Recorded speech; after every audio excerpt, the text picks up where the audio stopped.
രാമനാഥപുരം മണ്ഡലത്തിന്റെ ഭാഗമായ തമിഴ്നാട്ടിലെ രാമേശ്വരത്താണുള്ളത്.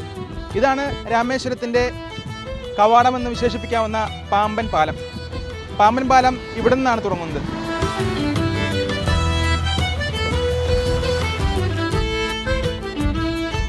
ധനുഷ്കോടിയിലേക്കുള്ള യാത്രയിലാണ്. അപ്പോൾ അതിനിടയിലാണ് നമ്മളിവിടെ കോദണ്ഡരാമ ക്ഷേത്രം കണ്ടത്. അത് രാമേശ്വരത്തിനും ധനുഷ്കോടിക്കും ഇടയിലുള്ള ഒരു സ്ഥലത്താണ്.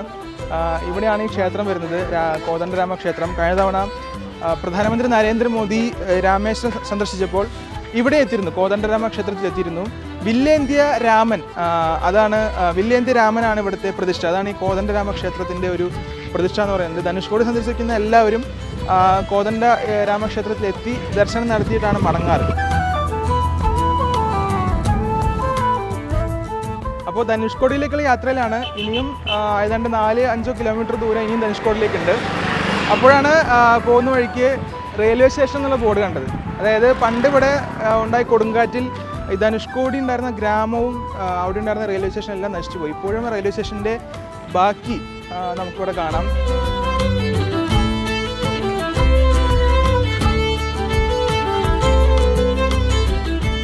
64-ലാണ് ധനുഷ്കോടിയെ പിടിച്ചുലച്ച ആ കൊടുങ്കാറ്റ് ഇവിടെ ആഞ്ഞടിച്ചത്. അന്ന് ധനുഷ്കോടി ഗ്രാമവും ഈ പറഞ്ഞ ധനുഷ്കോടി ലേഖ റെയിൽവേ സ്റ്റേഷനും അന്ന് നശിച്ചുപോയി.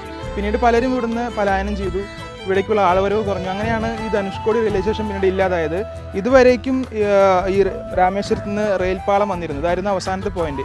ഇതുവരേക്കും റെയിൽപാളം ഉണ്ടായിരുന്നു. പിന്നീട് ഈ റെയിൽവേ സ്റ്റേഷൻ നശിച്ചതോടുകൂടി പിന്നെ ആൾക്കാരെ വരവും കുറഞ്ഞതോടുകൂടി ഈ ഇവിടേക്കുള്ള റെയിൽവേ ലൈൻ തന്നെ ഇന്ത്യൻ റെയിൽവേ മാറ്റി. ഇപ്പോൾ രാമേശ്വരം വരെ മാത്രമാണ്, രാമേശ്വരത്താണ് ഇതിൻ്റെ അവസാനത്തെ സ്റ്റേഷൻ. പിന്നീട് അവിടെ നിന്ന് ഇങ്ങോട്ട് ഇപ്പോൾ റെയിൽവേ സർവീസ് ഇപ്പോൾ നിലവിലില്ല. അപ്പോൾ ധനുഷ്കോടി പിന്നിട്ട് നമ്മളിപ്പോൾ അരിച്ചാലും മുന്നിലെത്തിയിരിക്കുകയാണ്. ഇതാണ് ഇന്ത്യക്കും ശ്രീലങ്കയ്ക്കും ഏറ്റവും അടുത്തുള്ള പോയിന്റ്. ഇതാണ് അരിച്ചാലും മുനയിലെ ആ സ്തംഭം, അശോക സ്തംഭം ഇവിടെയാണ് സ്ഥാപിച്ചിരിക്കുന്നത്. വലിയ തിരക്കാണ്, കാരണം തമിഴ്നാട്ടിൽ ഇപ്പോൾ കേരളത്തൊക്കെ വെക്കേഷൻ തുടങ്ങിയതുകൊണ്ട് കുറേ പേരെല്ലാം ഇവിടെ വന്നിട്ടുണ്ട് ഈ അരിച്ചാലും മുന കാണുന്നതിന് വേണ്ടി. വലിയ തിരക്ക് തന്നെയാണ് ധനുഷ്കോടിയിൽ ഈ അരിച്ചാലും മുന മുമ്പിൽ അനുഭവപ്പെടുന്നത്. ഇവിടെ നിന്നാണ് പണ്ട് രാമസേതു ശ്രീലങ്കയിലേക്ക് നിർമ്മിച്ചതെന്നാണ് കരുതപ്പെടുന്നത്. രാമസേതുവിൻ്റെ ബാക്കി ഭാഗങ്ങളെല്ലാം നമുക്ക് ഇവിടുന്ന് കാണാം. ആ കാണുന്നതാണ് രാമസേതു. നിറയെ ദ്വീപുകൾ അടങ്ങിയ ഒരു ദ്വീപ സമൂഹമാണ് അത്. നിറയെ ദ്വീപുകൾ അങ്ങനെ ശ്രീലങ്കയിലെ ജാഫ്ന വരേക്കും അത്തരത്തിൽ കുറേ ദ്വീപുകൾ അടങ്ങിയിട്ടുണ്ട്. അത് ചിലപ്പോഴെല്ലാം ഈ വേലിയേറ്റ സമയത്തെല്ലാം ഈ ദ്വീപുകളെല്ലാം താഴെ പോവും. ഇപ്പോൾ ദ്വീപുകൾ കാണുന്നുണ്ട്, അത് വേലി ഇറക്ക സമയമായതുകൊണ്ട് കുറച്ച് ദ്വീപുകളൊക്കെ കാണുന്നുണ്ട്. അത്തരത്തിൽ രാമസേതുവിൻ്റെ കുറേ ദ്വീപുകൾ അത്തരത്തിൽ നമുക്ക് ഈ ഭാഗത്ത് കാണാൻ സാധിക്കും.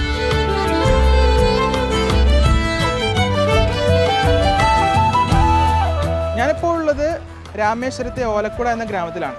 ഈ ഓലക്കുട ഗ്രാമത്തിന് ഒരു പ്രത്യേകതയുണ്ട്. ഇപ്പോൾ വിവാദമായിരിക്കുന്ന കച്ചതീവ് ദ്വീപ്, അതിനോട് ഏറ്റവും അടുത്ത് കിടക്കുന്ന ഇന്ത്യയിലെ ഗ്രാമമാണ് ഓലക്കുട ഗ്രാമം. ഏകദേശം 1 മണിക്കൂർ ദൂരം മാത്രമാണ് ബോട്ടിൽ അവിടേക്ക് ഉള്ളത്.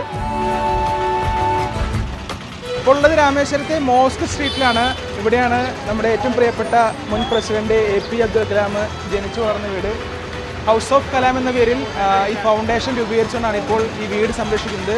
മോസ്ക് സ്ട്രീറ്റിലെ ഈ വീട് ഇപ്പോൾ നിരവധി സന്ദർശകരാണ് ഇപ്പോൾ ഇവിടേക്ക് എത്തിക്കൊണ്ടിരിക്കുന്നത്.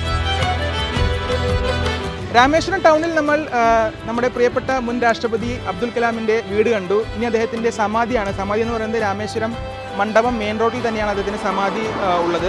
പക്ഷേ ഉള്ളിലേക്ക് ക്യാമറ അനുവദിക്കില്ലെന്നാണ് അധികൃതർ അറിയിച്ചിരിക്കുന്നത്. ഇതിലും നമ്മുടെ മുൻ പ്രിയപ്പെട്ട രാഷ്ട്രപതി അബ്ദുൽ കലാമിൻ്റെ സമാധിയാണ്.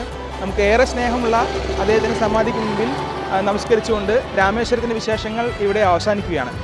രാമേശ്വരത്തു നിന്നും വിനയുണ്ണി, മാതൃഭൂമി ന്യൂസ്.